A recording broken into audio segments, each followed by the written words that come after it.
বন্ধুরা, এটা কোনো সাধারণ পাখি নয়। এই পাখিটি রাশি গুনতে জানে। বিশ্বাস হচ্ছে না? তাহলে আপনাদেরকে দেখাচ্ছি।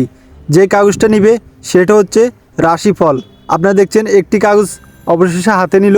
এখন আমরা দেখব এই রাশিটা আসলে কি হয়। হ্যাঁ, এখানে 3টি কাগজ ছিল। আমি 3টি কাগজে কিছু না কিছু লিখে দিয়েছি।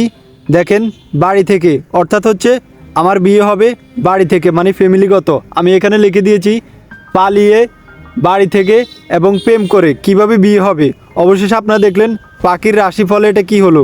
তো আমি পাখি গণা অনুযায়ী এখন রাশিটা দেখব আসলে আমার রাশিটা কি হয়। তো অবশেষে আমি বইটি হাতে নিলাম। দেখেন, সোলাইমানি দাবাখানা, এটা আমার পুরানো প্রায় 3000 বছর আগের বই এটি। এটা থেকে এখন আমরা রাশি গণবো আসলে রাশির ভিতরে কি হয়। তো অবশেষে আপনারা দেখতে পেলেন এটি হচ্ছে ধনু রাশি। তো আপনারা সরাসরি তো দেখতে পেলেন যে পাখি কিভাবে রাশি নির্ধারণ করা হয়।